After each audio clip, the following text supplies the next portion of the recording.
So, I'm a pretty open guy when it comes to film. I like weird, artsy, and overindulgent shit. Man, I can even take pleasure in Tarsum's films. That's how high my tolerance/pleasure level for pretension is. I've watched Dog Star Man in its entirety without any backing audio, and I enjoyed the hell out of it. I even watched A Fucking Cruel Nightmare, and had some fun with it even. And for those who don't know, it's just basically an hour and a half of...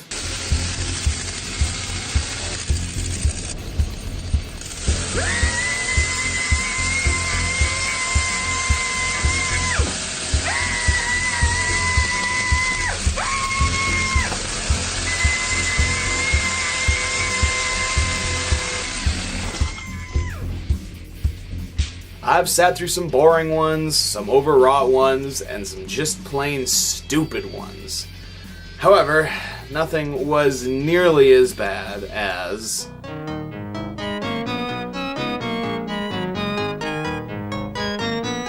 Film before film. Alright, so this fucking film. I'd like to be able to approach this discussion fairly and without bias.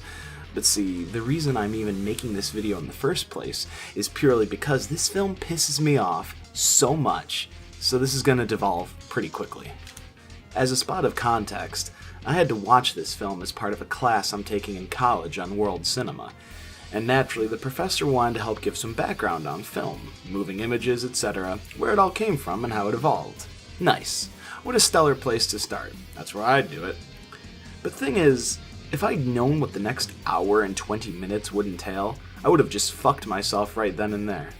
What followed was one of the most arduous and painful slogs I've ever had to deal with in regards to experiencing a film.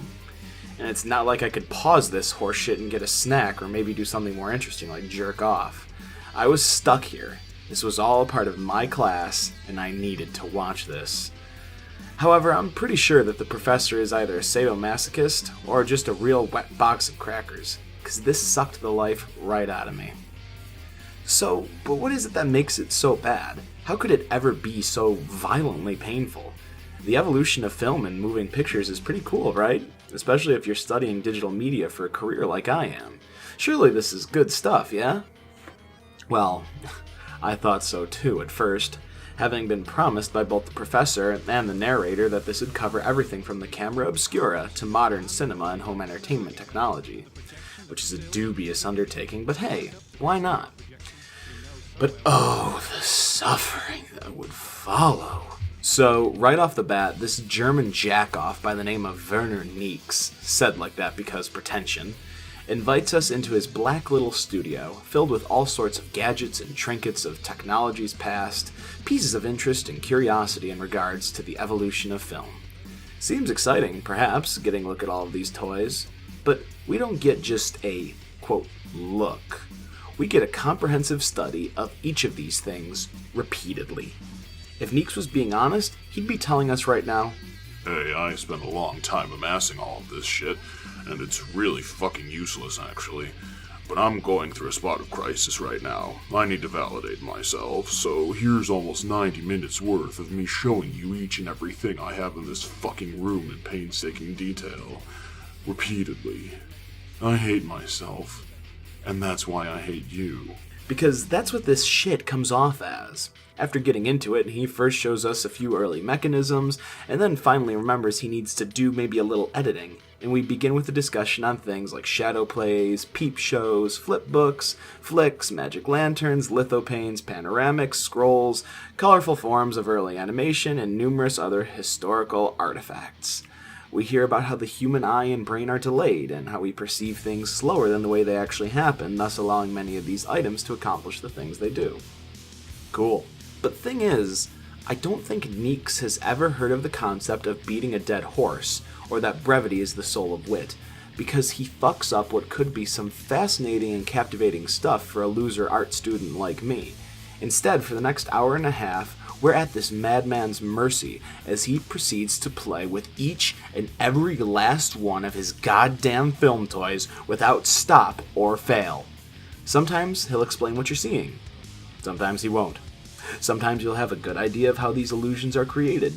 Other times you'll be wondering what the fuck you're even looking at. I mean, yeah, it's cool the first time around, and hell, even the second, so you can get a better idea of it. But it starts to lose its luster after the third, and the fourth, and the fifth. Oh, just fucking stop already. I'd like to think that the reason that almost all of these shots are focused on these little doohickeys is so that we're not forced to endure Neeks' certain creepy smiles and giddy giggles that are occurring as he frolics with his little playthings. And oh yeah, that reminds me, about the music. It's absolutely the most painful vomit that I have stuffed in my ears within the last few months. Like, fuck. Do you like MIDI stuff? Cool, but do you like medieval music? Awesome. But how about a combination of these things? For an hour and a half straight, with very little deviation, progression, alteration, or change. Exactly. That's what I thought. Again, this is coming from a faggot who likes harsh noise and drone, and I could not stand this tripe.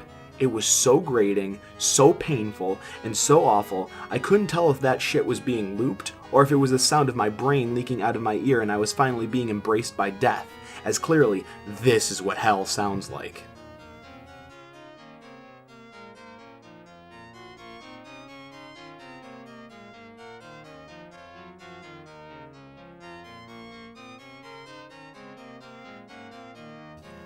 Shit, man, I'd even take doo-doo metalcore or garbage pop over this massive dicks any day.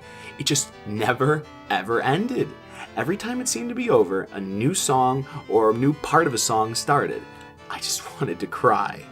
It was like seeing Vile Creature. Okay, never mind, that's a bad joke. Those folks are hella awesome. But really though, who listened to this soundtrack in comparison to the footage and said, hey, that's all good to go, I like this? Because whoever they were, I want to go back in time in a DeLorean and give them a swift kick in the pants. It just would not stop.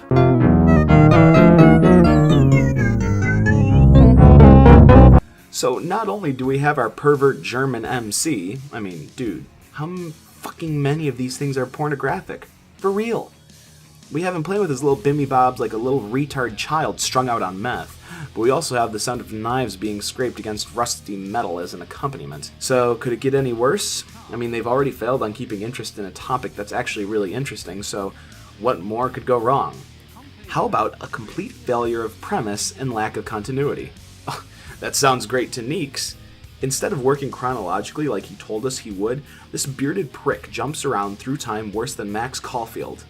One moment we're discussing the 1600s, next the 1800s, then back to the 1700s, followed by the 1900s, and then hey, let's take a trip back to the 1600s and even further back, just in case. There's no actual continuity to this evolution, it's just an ADHD look at all this stuff. It's as if he sat down in his creepy little studio, looked at what he had, and in his manic state picked up random shit, fucked around with them like a loon, and then worried about the editing later. But of course he couldn't even get that portion right. There's no show of evolution here at all. It's about as chronological as pissing out of an open train window. And the best part? He altogether fails to spend any length of time with modern or even semi-modern technology. We were promised a fairly comprehensive history of film, from its earliest days up to the time that this film itself was made, that being 1986.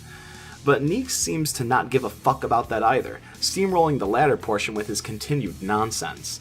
There's hardly a mention of any form of modern camera or projector or anything of the sort, and when there is, he treats it like everything else in this film. He pumps his cock at it for a bit, refuses to explain how it does what it does, and then forces you to deal with whatever inane action he wants to take with it.